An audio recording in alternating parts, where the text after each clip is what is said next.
As we breathe deep,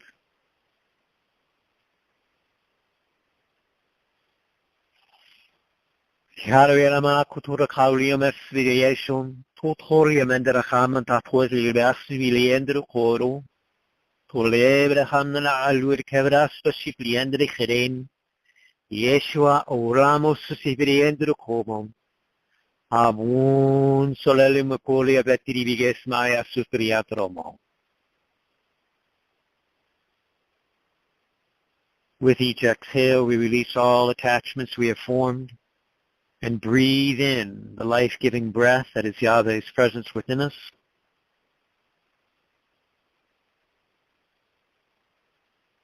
Drawing first upon our Creator, our Redeemer.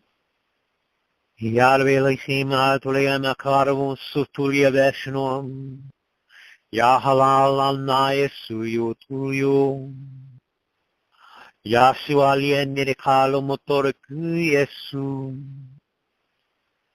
Amen.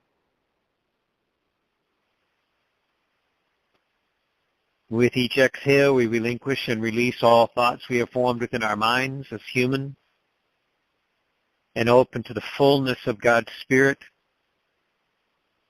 the limitless nature of our divine Creator, our loving Redeemer, trusting and knowing that Yah Shua establishes this holy time,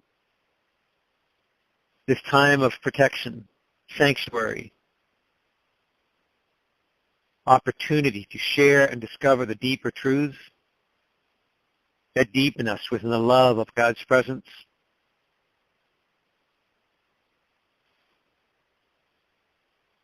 Avla kundale viamo kulia petario terikas masipliandro homie, sulie rushetiandro komoro kotorevis masvieli nikatroa.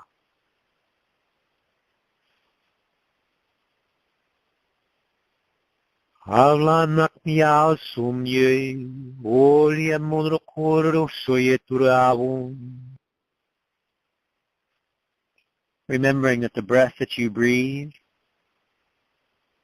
is first initiated by God's Spirit within you. For it is life that stirs within you first, then breath of the body that follows. Life comes of our Creator first, manifesting life within the body, which is supported of the air upon the earth. We breathe as we are one in the fullness of our divine Creator. Yeshua liamadrokolia montrokoya mabun solielio oliela mokukro sasuye divria trokomye spiliendra hamun. Allow for 3 gentle breaths, the first being Yahweh's presence.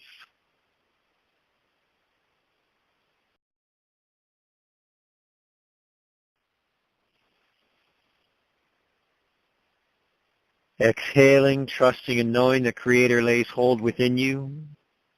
Strength, purity, vitality entering in as you breathe deep into Yeshua's presence.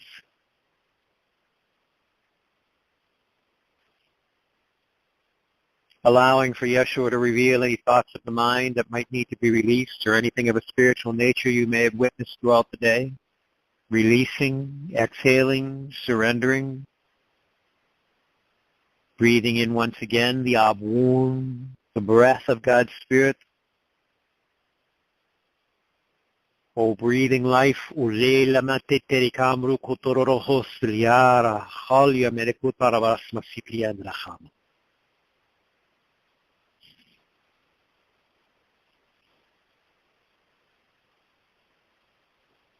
And as we engage in this time, I was led to say about 2 or 3 weeks ago, I think it was about 3 weeks ago, to share with you the deeper understandings that,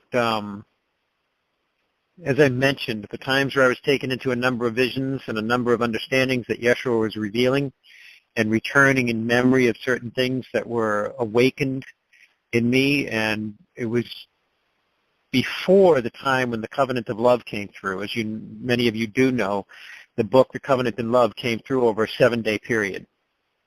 I cannot claim it. I cannot possess it in any way, for it was not the words that I was forming.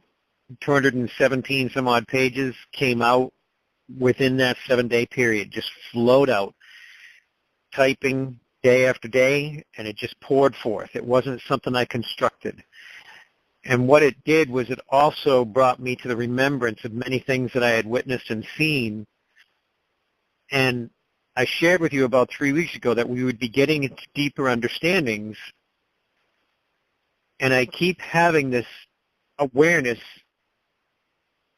awakened in me on a daily basis that they are speaking into the truths that Yah Shua gave us in spirit, because he said these truths are deeper than you can bear to those that were the disciples and many about that time. But there are truths that are deeper than you can bear. And as I mentioned to you then, I kept setting them aside because I was thinking, God, do you really want me to touch this? Do you want me to go here? Do you want me to reach into this? And it was, for a time, it was appropriate. I was feeling like I was supposed to do that, not speak it. But lately, no matter how much I return it into God's presence, it continues to rise. That now is the time to begin to share the deeper truths. And one of the things that I want to begin with is the importance of reaching into the deeper challenges and to challenge each and every one of you to relinquish your perception of humanity, to relinquish the concept of humanity and look to God prior to humanity. What was present? What was here before? What is perfect? What is perfection? Is not God perfect? Is God the perfect manifestation of love? Is God the perfect manifestation of wisdom? If any of you can agree that God is these things, we have to be freed from this concept within humanity that we think things aren't in control, that we think that God doesn't have an awareness of what's transpiring, what's unfolding, what's coming forth. Because Yahweh is the answer, the completion, the result, the blessed nature of all things returning into the face of God's presence. And what's happened within humanity is we've become so human-centered, so self-centered, that we have lost sight of the fact that there is something far more grand going on than just the experience of humanity. That's why I say to challenge you this week is to relinquish the concept and idea of humanity, to look directly into the Spirit of God and say, God, you know exactly what is transpiring, and you know all that has been formed and manifested upon your creation, and all that is formed of blessing and all that has fallen away from blessing. What is it that is our role within this heaven? So again, if we return to the time before the manifestation of humanity upon this earth, not previous generations or previous life experiences, I'm talking about returning to that which we are in spirit prior to entering this journey of humanity. What was the calling?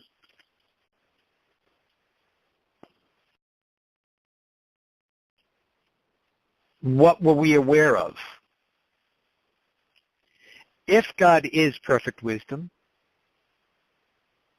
if God is perfect love, if God is limitless knowledge, and God breathes his living word, living life, living presence into us as we were formed,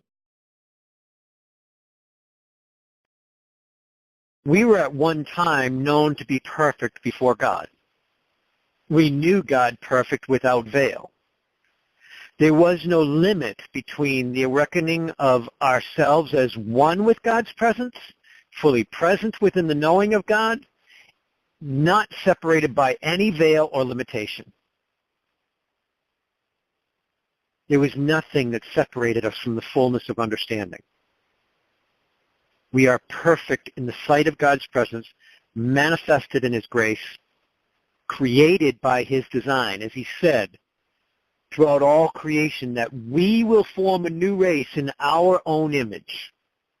As we've spoken of this before, the triune nature of that which is creator, Yahweh, Yah Shua, Amun, the perfect spirit, Yahweh, the perfect flesh, Yeshua, the perfect living breath, Amun, throughout all creation, the triune Elohim, Elohim speaking to the triune nature of the Godhead, the manifestation of all things blessed. Prior to entering the earth journey, the human journey, we were connected into Elohim as one, without separation. Therefore, we were connected as one in the knowing of God's presence without limitation, without limits of knowledge. We are able to look forth from God's presence through the veil of principalities, meaning the spiritual realm, and into that which would be the earthly journey, the human experience. And what's happened is we walk this journey and we continue to look at everything that's transpiring only happening to the human side of things. We have lost sight of what's transpiring on the spiritual level. We have lost sight of words, as Yah Shua said, that it is not the things, the battles of the earth that you are engaging in, but the very nature of the spiritual order and the spiritual realm, the order of principalities. That all things of corruption emerge from the spiritual realm, the order of principalities. That anything of corruption that rises in the spiritual form to manifest and make its being known. To manifest in such a way that it is presented before us, visibly seen, whether it is the spirit of anger, spirit of confusion, spirit of sadness, spirit of depression. And lately we see more and more information about talking about how people are actually ill or sick or broken or damaged or somehow corrupted by some malady formed within psychology through clinical observations or through medical observations. And we forget that the body, human body, is evidencing all things of a spiritual nature.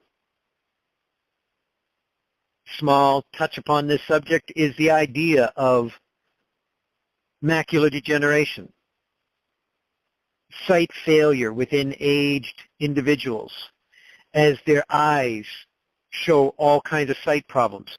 Those are specifically formed of the spirit of high judgment, meaning judgment against others or judgments cast upon the same individual. The body will evidence to us things that are in the flesh, meaning the soul. The spiritual influences that are governing us. And you've heard me say this before as Stephen was being stoned to death.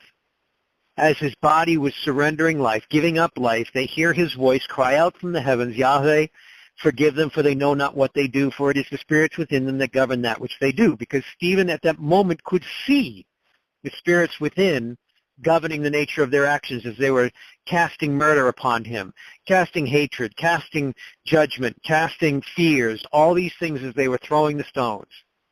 He was able to see between the veil of life and death the remembrance of what is God,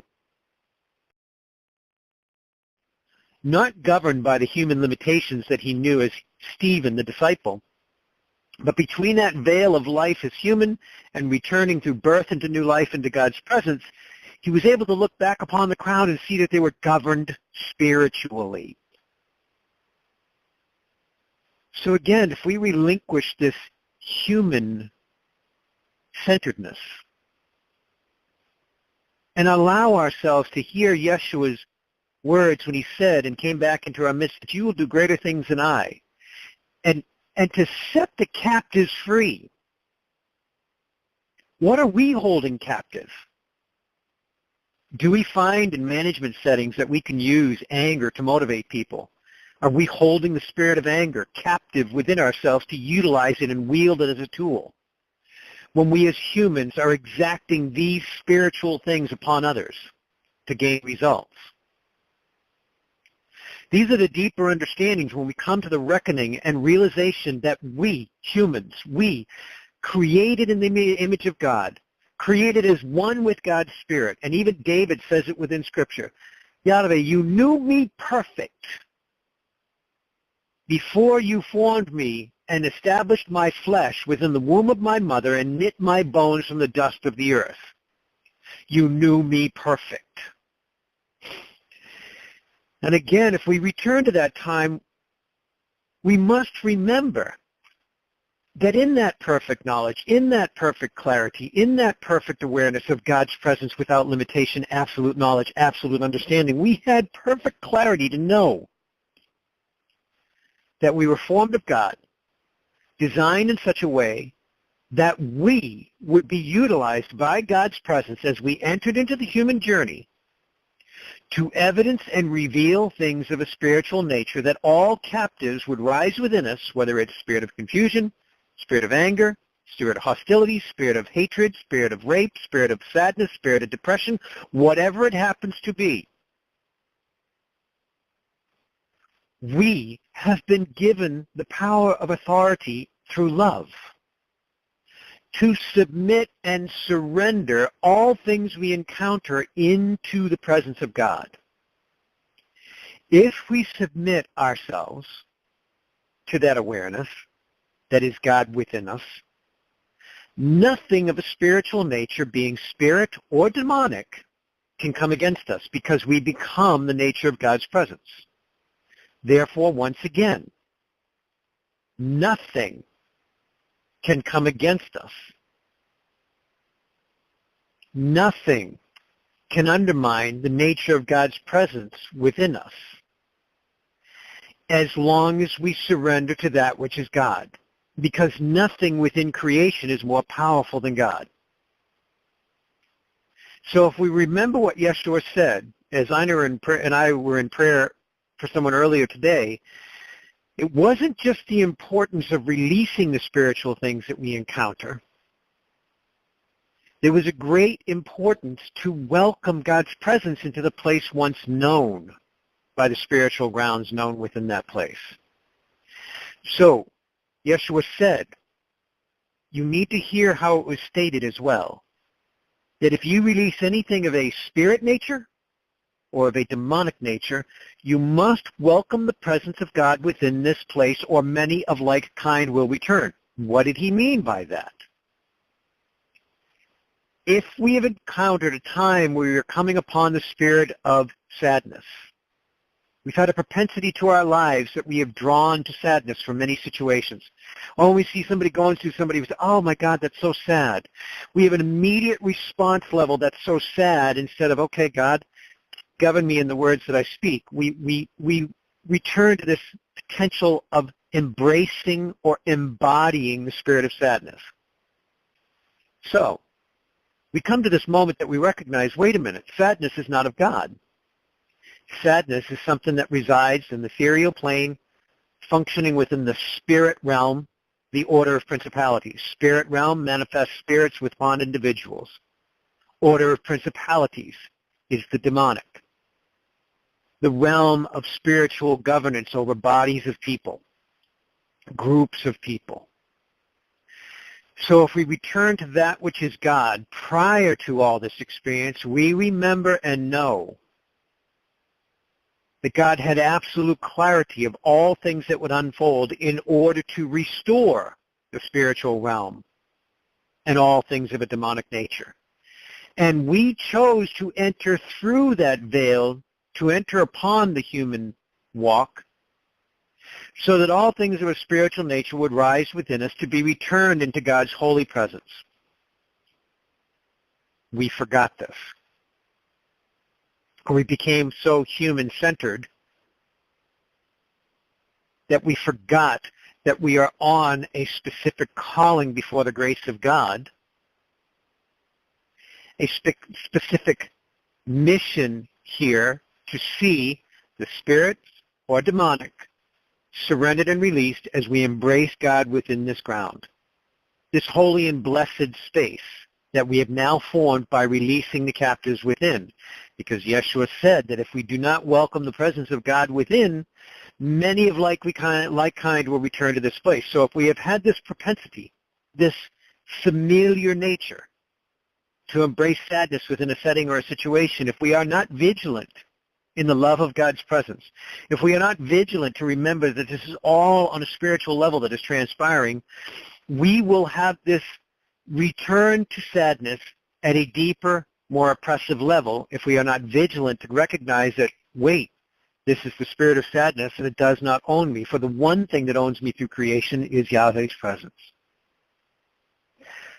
I sense rising toward me a situation that would present a response like, oh, that's so sad. Well, I release the spirit of sadness once again. It lays not hold within me. I embrace God's presence within, for that is the one place I choose to be, which is Yahweh's holy presence, the life-giving breath that is Abun within me.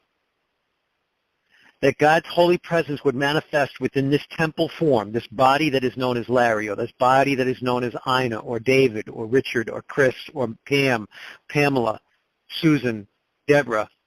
Any person that we encounter, this holy temple that walks the earth, is here to reveal and manifest things of a spiritual nature, so that all things that come upon us can be returned into the love of God's presence.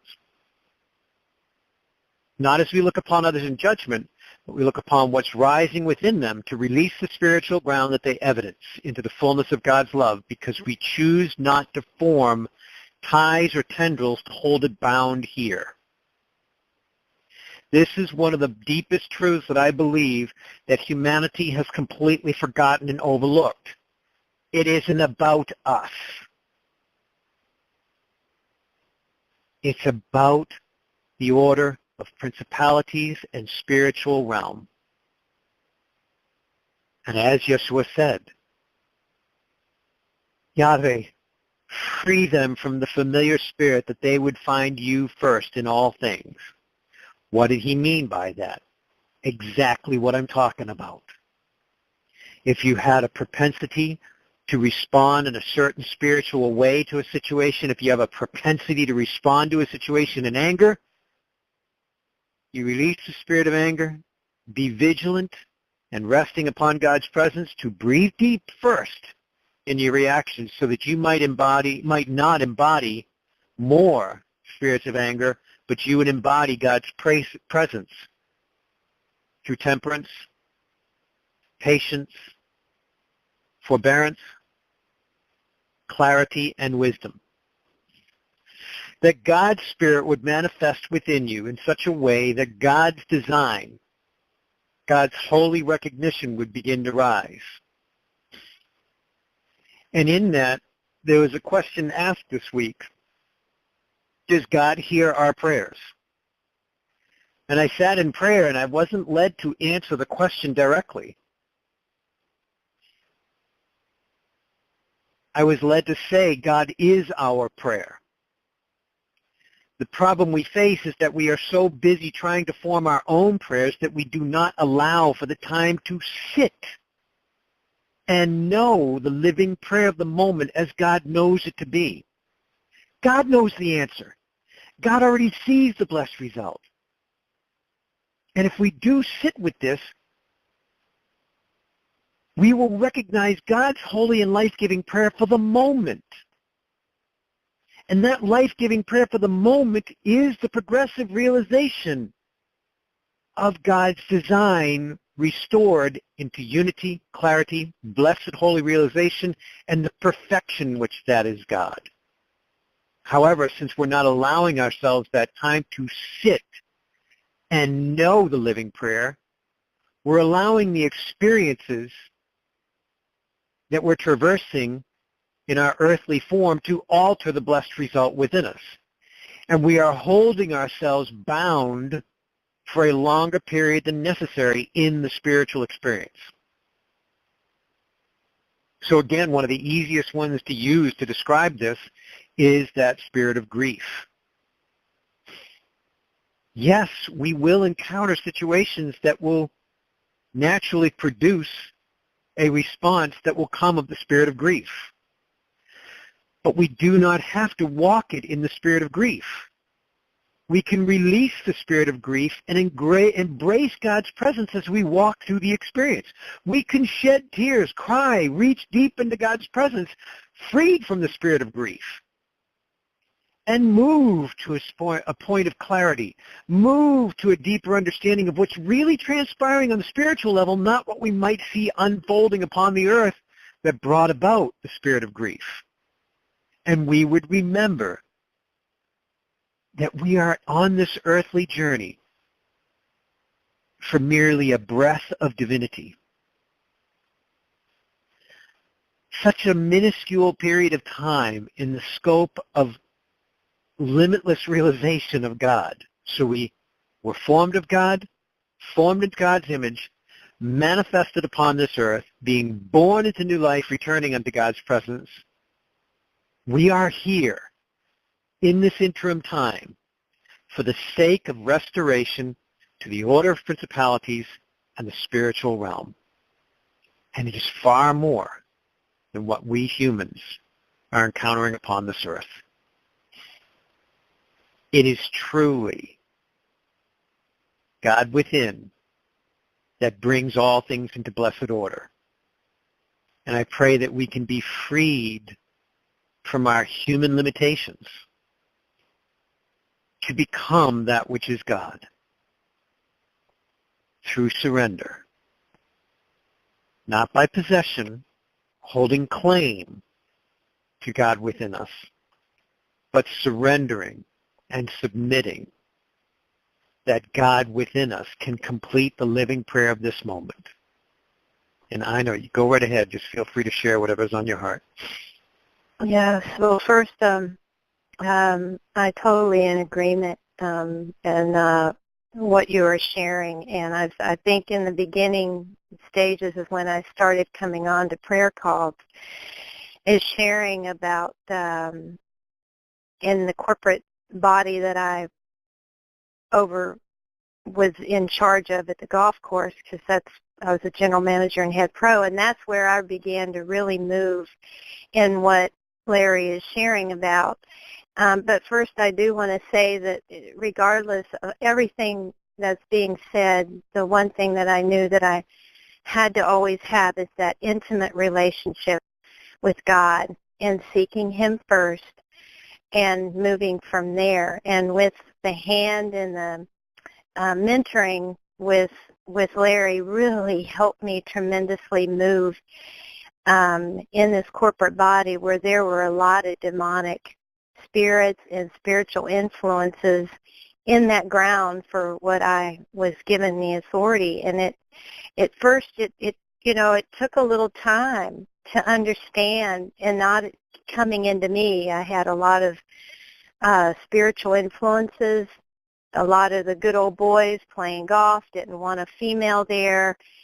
It was one by one, and they all just, after really seeing it, not taking it into myself, of jealousies, controlling, it just went on and on and on. And then there came to be certain individuals that actually carried a group of them with corporate and spiritual, demonic spirits. And even that, to approach it and releasing those to God and seeing total transformation, it was totally amazing. Than anything that I've ever experienced, and I think I've shared before, being involved in ministry, it wasn't like that. Never did it. It was rebuked and bind or poor. Oh, you can't be involved, and I'd walk away if I were you. You don't need to be in that kind of setting in past ways. And even Christians that would play golf at my golf course would come and say, gosh, I'm so sorry you're going through this. I couldn't even I wasn't even led to share that. They didn't even understand. They had a heart, and they could see things going on there, and there needed to be change. But they're just doing it the way that they've known for years and years, or just our human nature when we are approached. And anyone it could be anything, and we just don't know how to. We take on that spirit that God is bringing great revelation to release. It's that discernment that was taught. We just had that teaching a couple times back, and again, that's back to having that personal relationship with God as well. But to see it. When you mention that, that's one of the things that I feel like, and I love that God places this on Ina's heart so deeply, because even when Yah Shua said that, when you release something of a spirit nature, of a demonic nature, you must welcome the presence of God within. In that simple, small statement, there is so much to it. What does it mean to welcome God in? It's exactly what Ina's talking about. To develop the personal awareness that you hold a holy union with God, to sit in God's presence. God has named you friend, drawn to you upon the couch, rested with you in every time of distress. God is always and ever present. In the fact that life stirs within you in any way, shape, or form, whether it be spiritual or physical within your body, life is present. And God manifests that life. So that personal union is exactly what Ina's talking about. And then you will start to form a greater awareness of what true love is within God.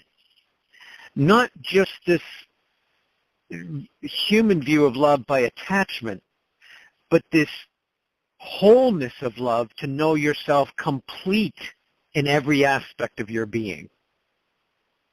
And that creates the vigilance awareness, the vigilant awareness of knowing that which is not of God, evidenced immediately. And so what Ina's describing, when she's talking about the corporate body itself, that's where the demonic functions. The demonic functions over groups and bodies of people, corporate entities.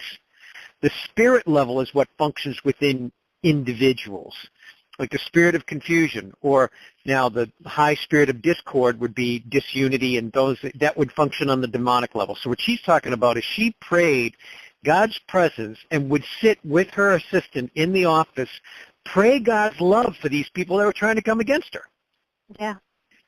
Other people couldn't understand that concept, but what, you're praying for them? Yeah, in love. And is it accurate, Ina? Oh, yeah, totally. I thought they thought, but that's how we started our day. We would, this is at work, so it's in any setting, but I wouldn't do anything. So I was there very early, and we would engage in prayer, and my assistant she just was in awe of that. But you know what it was, is that love of God. I did not look at the person. I had to learn, don't look at the person. It's spiritual. Exactly. We get attached to the person, and we want to knock the heck out of them, and God. But you do, when you bring it to God, you don't look at the person. You're seeing the spirit, and that is released off of them. At least, you see, and you then here comes another one. It's like, God, when's this one going to be? But it was, again, releasing, you love, release, and then to bring in God's presence. And I have too many testimonies of things that happened with certain people that they had spiritual amnesia. I'm serious. At first they hated me, and then 2 weeks later, after releasing them, they thought I was the greatest thing since, buttered bread. Yeah. It's true. Anyway, it's true. I wanted to share that a little bit. Yeah. I am so grateful. I love that God moves Ina to speak up and share, and it is such a blessing to begin to actually reach into these deeper understandings, because we're going to be covering more and more. As I said about 3 weeks ago, in this series of maybe 5 or 6 weeks, we're going to get deeper and deeper into this understanding. But I do also want to honor you by returning now into a prayer of meditation to prepare each of you for a deep and holy sleep, and to restate the holy protection that God forms over each and every one of you, that you will receive only the words that are intended for you at this time within your journey. As these words were spoken earlier in tongues, I want to state them for you for clarity within your mind, to know that God covers you with understanding, clarity, and wisdom for all that you're supposed to awake to at this time of your journey, And Yahweh ulakol mede sisvil again to the homo and breathe deep. Abun talakon mede visvisi the end of the hamun ulakolop carvarius the end of the Kharebin. Lord Torokoi Menakivre Specipian de Cobrian Manacharam, Lord Torokoli Menavidis Specipian de Cobriana. Dali Breshis de Cobriana Catilives, Misilia and the Cori Lamaturi Eves Masapriadra. Voil Mile Halamo Ulbeda Coridis Specipiation Catario Mataro. Talibides Misipian de Como. Yahweh, I pray a blessing over each and every individual that they would be blessed with a sevenfold sleep. That for each minute they encounter within your presence, it would be valued like 7 to their bodies, purification within their souls, and the clear understanding that they are joined, spirit, soul, and body as one in you.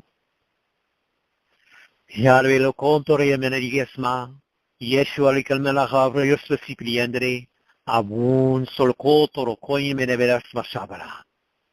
So we offer thanksgiving for the gift of this time.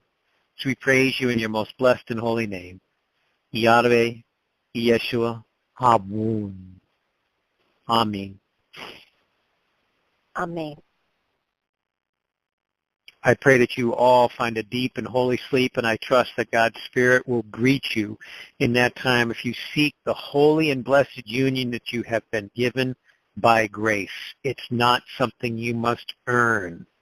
It's merely something you need to recognize and submit to in surrender of love. Have an amazing week. Yes, we love you very much. Awesome.